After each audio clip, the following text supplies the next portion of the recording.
The cafeteria smelled like burnt coffee and cheap pizza. The day my whole world ended. I remember the tray shaking in my hands. I remember every single face turning toward me. Sophia, wait. My voice cracked in front of 200 people. I need to say something. She turned around, confused, her tray balanced on one hip. Adam, what's wrong? I didn't plan it. I never plan anything important, apparently. I like you. I've liked you since freshman year. I know this is crazy, but I had to tell you before Derek asked you to the formal. The whole room went quiet. Then someone laughed. Then Sophia laughed. Oh my God, Adam. She wasn't cruel about it, not exactly. That almost made it worse. You're sweet, but no. I mean, come on. Look at you. Derek walked up behind her right then, like he'd been waiting for his cue. He slid an arm around her shoulders. Everything okay here? Everything's fine, Sophia said, still smiling at me like I was a puppy that had done something clumsy. Adam was just being funny. I wasn't being funny. I stood there holding my tray while 200 people watched me shrink to nothing. Someone in the back row started clapping, slow and mocking, and a few people joined in like it was a show. I set my tray down on the nearest table because my arms had stopped trusting themselves. I didn't cry. Not there, not in front of anyone. I saved that for the walk back to my dorm, where nobody could see it, and turn it into a story they'd tell for the rest of the semester. That was 9 years ago. I don't think about it every day anymore. I think about it maybe 3 times a week, which I consider progress. Adam. Earth to Adam. Ryan snapped his fingers in front of my monitor. You've been staring at the same resume for 5 minutes. I'm reading it, I said. You're not reading it. Your eyes haven't moved.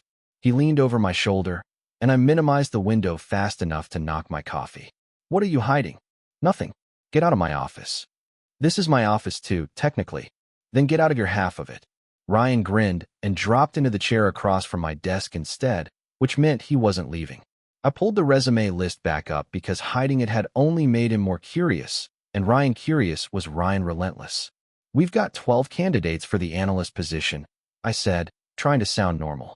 Claire wants first-round picks by Friday. Fine. Let's do it. He spun my monitor toward himself before I could stop him. Let's see who's. He stopped. I watched his face change, watched the grin fold into something else. No way, he said. What? Sophia Bennett. He looked at me like he'd found a body. That's not the Sophia, is it? My stomach had already dropped before he finished the sentence. I'd seen the name 20 minutes ago. I'd been staring at it, not reading anything, exactly like he'd said. It's a common name, I said. It is not a common name, Adam. How many Sophia Bennetts do you know? I don't know. Statistically, probably. Click on it, or I will. He reached for my mouse, and I smacked his hand away, which only proved his point, and we both knew it. Fine. It's nothing. I clicked on it. Her photo loaded slow, one of those bad office Wi-Fi moments where the page hangs for a second too long. Then there she was. Older. Tired around the eyes in a way she hadn't been in college. Still her, though? Unmistakably her. My hands weren't steady on the mouse. I noticed it and hated that I noticed it. That's her, Ryan said quietly, like he actually understood what he was looking at. Yeah. The cafeteria her. Yes, Ryan, the cafeteria her. Thank you for the recap. I'm just saying. You okay? I'm fine. It was 9 years ago. I don't even think about it. I said it too fast, and I heard myself say it too fast, and Ryan heard it too because his eyebrows went up. Sure, he said. That's why your hand's shaking. I looked down. It was shaking, just slightly, hovering over the trackpad like it belonged to someone else. I pulled it back into my lap and told myself it was the coffee. It's just an interview, I said. I review resumes all day. This isn't different. It's a little different. It's not. You've gone pale, man. Like actual pale, not your normal pale. I have a normal color of pale. You've had the exact same one since sophomore year, no joke. Can we get back to the resumes, please? We can get back to the resumes right after you admit this is weird for you. It's not weird. I have a job to do. You've read her name 11 times, and you haven't blinked once. Claire knocked once and stepped in before I could answer, holding her tablet against her chest the way she always did when she'd already made a decision. Good. You're both here. I finalized the interview slots. Bennett, Sophia, she's your 9 a.m. tomorrow, Adam. The room felt smaller than it had a second ago. Tomorrow, I repeated. Tomorrow. Problem. Claire's eyes flicked between me and Ryan. Reading something in the silence she wasn't quite pinning down yet. No problem, I said, and I made myself mean it, even though nothing about my chest agreed with me. 9 a.m. works. Claire nodded and walked out. Ryan didn't say anything else, which somehow felt worse than if he had. He just looked at me the way you look at someone standing at the edge of something. I turned back to my monitor. Her photo was still there, waiting. 9 years, and my hand still hadn't gotten the message. I got to the conference room 10 minutes early, which was strange for me. I'm usually the guy who slides in at the last second with coffee in one hand. That morning I sat at the table and folded my hands and unfolded them and folded them again like that would fix anything. Claire slid into the chair beside me with her tablet already open. You good? I'm good. You don't look good. I'm good, Claire. The door opened before she could push it further, and Sophia walked in. She looked tired in a way that photos never quite show. The blazer was a size that used to fit her better, the kind of where you only notice if you're looking for it. She had a folder pressed against her chest and a smile that was working overtime. Hi. Sorry. Is this? She checked the room number on her phone. Adam. Adam Reeves. She didn't recognize me. Not at first. 9 years and 40 pounds of muscle I didn't have in college will do that. That's me, I said. Please sit. She sat down, still smiling that interview smile, still not seeing it.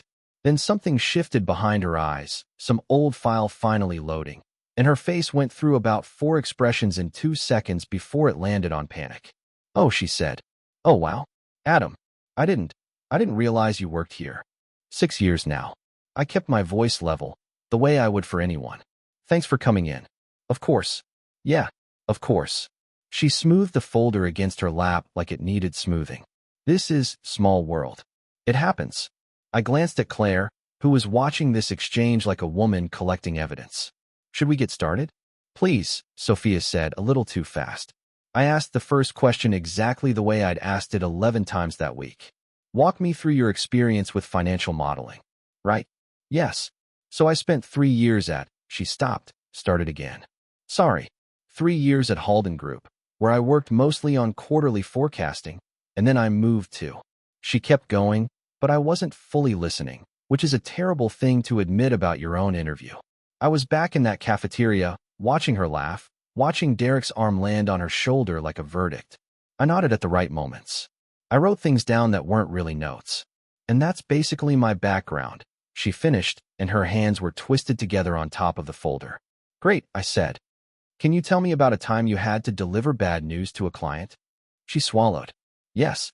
There was a situation where a client's account had underperformed, and I had to explain the shortfall, and I told them the truth, and I think that's what you do. You just tell people the truth, even when it's not what they want to hear. Her voice cracked slightly on the last part. I didn't think it was about the client. That's a good answer, Claire said gently, stepping in the way she always did when a candidate needed a breath. Do you have any questions for us? Just, is the position still open to relocation flexibility? Or, sorry, I know that's not really a question about me. I'm sorry. I'm a little rattled today. Take your time, Claire said. No, I'm fine. I'm fine. Sophia straightened up, forced the smile back into place. I'd love the opportunity. I really would. We wrapped it up a few minutes later. She shook my hand at the door, her palm cold, and said something about how good it was to see me that neither of us believed. The second the door shut, Claire turned on me. Okay, what was that? What was what? Adam, you went somewhere else in there for a solid 2 minutes. And she looked like she was about to throw up. Talk to me. I sat back down because standing suddenly felt like too much effort. We went to college together. Clearly. What happened? I told her I liked her, freshman year, in front of the whole cafeteria. She laughed. Her boyfriend showed up right after, put his arm around her, made it a whole scene without even trying. Claire's face softened, just slightly. That's rough. It was a long time ago. Doesn't sound like it, the way you two just sat there. She tapped her pen against the tablet. I need you to be fair with this, Adam. Whatever happened, she's qualified on paper, and if you tank her because of something from a decade ago, that's on you, not her. I know. Do you? I know, Claire. She studied me a second longer, then nodded and left it there, which was more mercy than I probably deserved. My mother called that night while I was still staring at Sophia's resume on my laptop, like staring at it would explain anything. You sound really weird tonight, she said. No hello, straight to business as always. I'm fine. Adam, I told her everything. The interview, the panic on Sophia's face, the way Claire had looked at me like I was a live wire. So, my mother said when I finished, she's the one who laughed at you in the cafeteria, and now she needs you. Basically. And how you handle that is going to tell you a lot more about who you are than what she did back then ever did. That's very wise, Mom. I raised you. Somebody had to be. So I just recommend her because I feel sorry for her? I didn't say that. Don't let the old wound make the decision for you. Let the work decide, and then I'm going to bed. Good night, Mom. Good night. Call me when you decide something.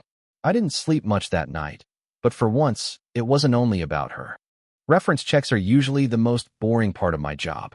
I make 3 calls, write 3 summaries, move on. That's not how it went with Sophia's file. Halden Group, this is Priya. Hi.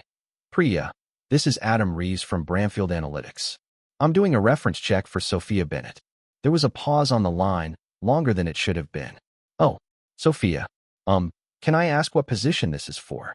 Financial analyst. Is there something I should know? I'm not really supposed to go into detail. Her performance was fine, technically. It was more personal stuff toward the end. She missed a lot of days. Her manager let her go quietly instead of making it a whole thing. I liked her honestly. It was just a hard year for her. Do you know what happened? Not my place to say, honestly, and I'd probably get in trouble for saying even this much. But if you talk to her, be gentle. That's all I'll say. I hung up and sat there for a minute, staring at my notes. A hard year. That phrase kept turning over in my head. Ryan walked in with 2 coffees and set one on my desk without asking if I wanted it. You're doing the Bennett reference check. How do you know that? Because you've had the same face on for 20 minutes and I know that face. He sat down across from me. So, what did you find? Something happened at her last job. Personal stuff. Nobody wants to say what. I might know something. Ryan leaned forward, lowering his voice like the walls were listening. My cousin's wife knows her from some mom's group online, small world, whatever. Sophia was married. Guy named Marcus Vance. Was married. Was. Ryan shook his head. He drained their joint savings account over about a year, moved it somewhere she couldn't touch, and then left. Real slow, apparently. Not one big theft. Just a little at a time until there was nothing left. She found out he'd been doing it for months by the time she noticed anything was wrong. She's been in debt ever since. That's the hard year Priya wouldn't talk about. I felt something twist in my chest that I didn't want to name. That's rough. That's not even the best part.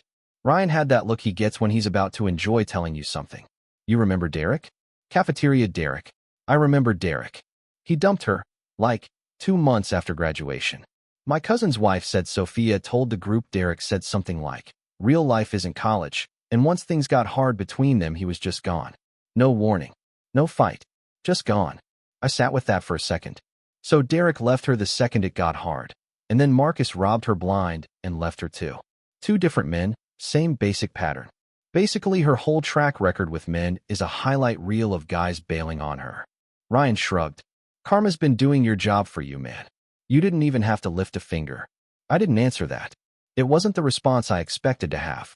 Jordan poked his head into the office, my assistant, holding a stack of folders he didn't actually need to bring in person. Heard you 2 talking about Bennett through the wall. By the way, these office doors are basically paper. That's wild. The universe really said, let me handle this one for Adam. Sit back and relax. It's not funny, I said. It's a little funny. Jordan set the folders down anyway. Come on. Girl laughs at you in front of 200 people, and 9 years later her entire life falls apart, and she's begging you for a job at your own company. If I wrote that in a script, nobody would believe it. They'd say it was too neat. She's not begging. She kind of is, dude. No offense to her. It's just what desperate looks like from the outside. I didn't say anything, because he wasn't wrong, and that was the part that bothered me. You'd think I'd feel better about this, I said, mostly to myself. Ryan and Jordan exchanged a look. You don't? Ryan asked. I don't know what I feel right now. Vindicated, maybe. For about 10 seconds. Then I just keep thinking about her face in that interview. She wasn't performing. She was actually scared. Scared of you. Scared of not getting the job. Scared of whatever's waiting for her if she doesn't. I rubbed my eyes. I wanted this to feel good. The universe handling it for me, like Jordan said. It doesn't feel good. It just feels sad. That's very mature of you. Jordan said.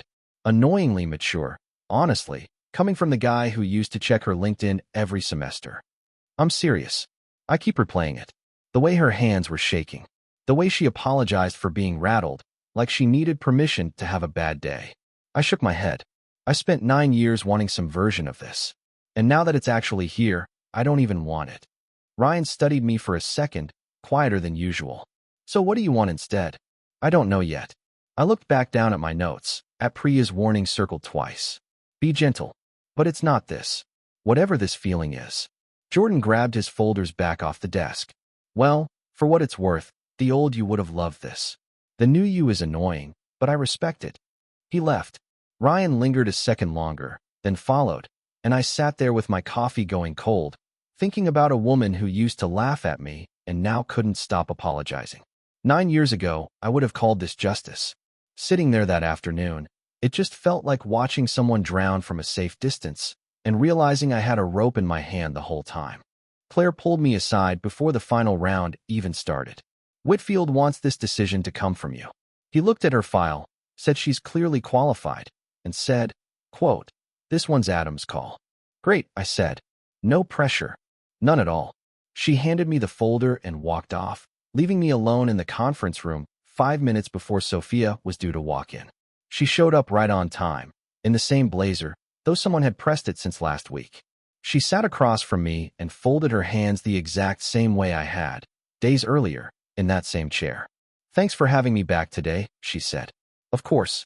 Whitfield wanted a final conversation before we make a decision. Right?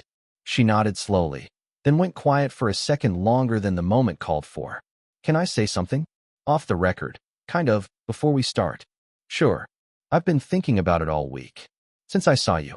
I owe you an apology, and I should have said it the second I walked in that door, but I panicked instead.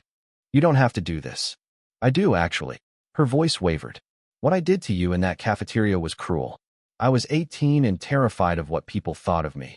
And instead of just saying no like a normal person, I made it a whole performance because Derek was standing right there, and I wanted him to think I was funny. I wanted everyone to think I was funny.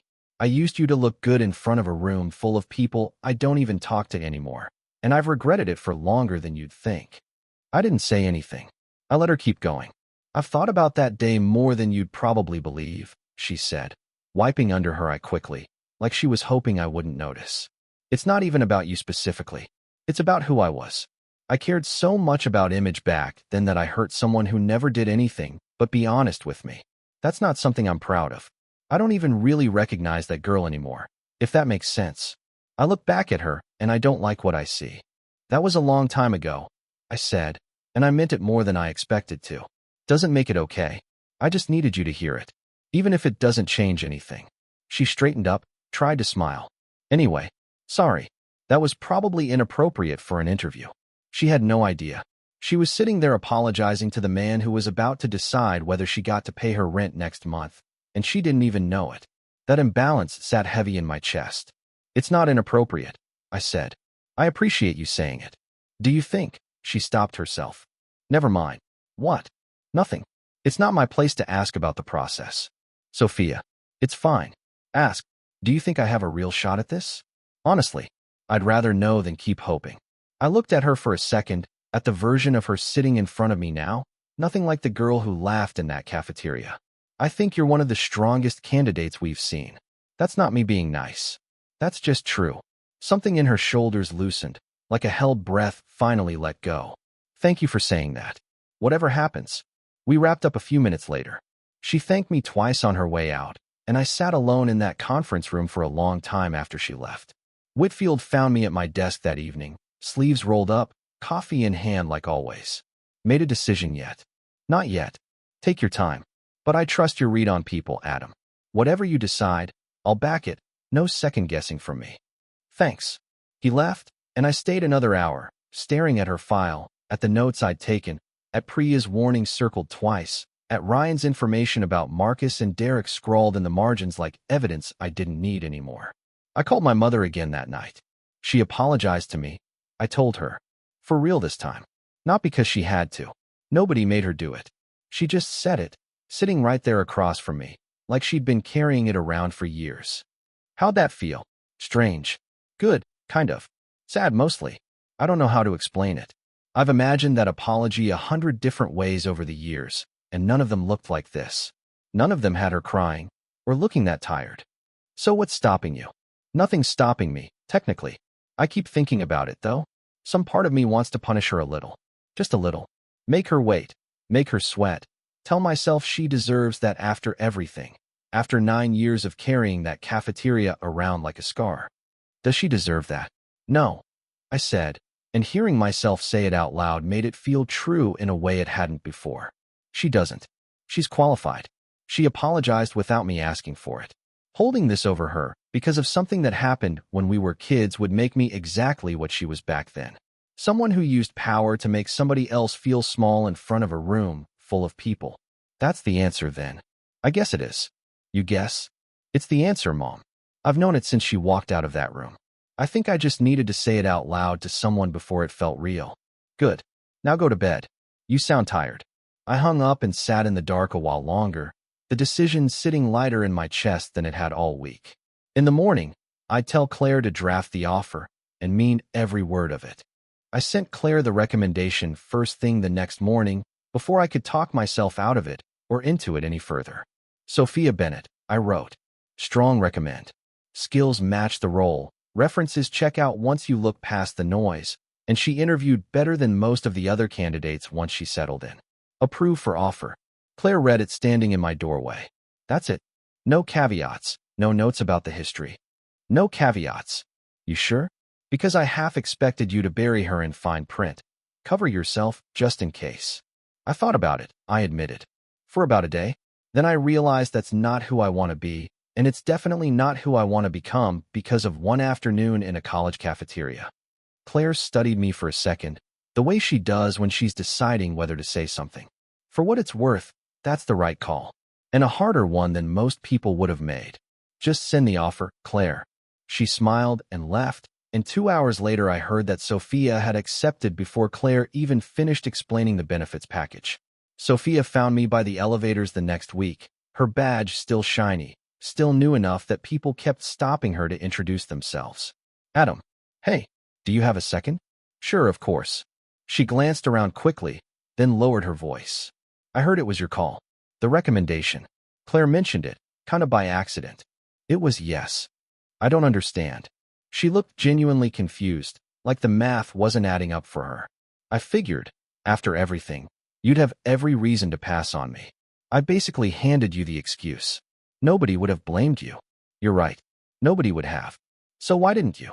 I thought about how to say it honestly, without making it bigger than it needed to be. Because you earned it. You're good at what you do, and holding a grudge from when we were 18 isn't a real reason to keep someone from a job they're qualified for. That's not the kind of person I want to be.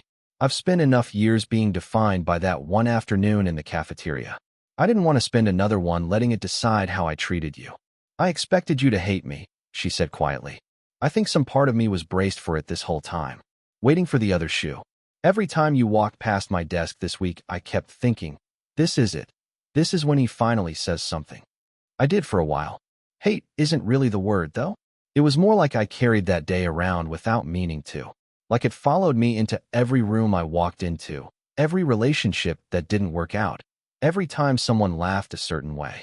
It took up more space than it deserved. And now I don't need anything from you, Sophia. Not an apology, not this conversation, nothing. I already got what I needed. I figured out who I was without your approval a long time ago. This isn't me being generous. It's me being finished with it. She was quiet for a moment, and something shifted in her expression, something that looked almost like relief mixed with a little bit of shame. That's harder to hear than if you'd just been angry, honestly. Why is that? Because anger I could have understood completely. This is just, she searched for the word. Grace, I guess. And I didn't do anything to deserve grace. I laughed at you in front of 200 people. You did. And it hurt for a long time. But that's not your story to carry around forever. And it's not mine to keep punishing you for. We were kids. You're not that person anymore, from what I can tell. Neither am I. Thank you, she said, and her voice cracked slightly on the words, the same way it had cracked back in that interview room days earlier. I mean that. Really. You're welcome.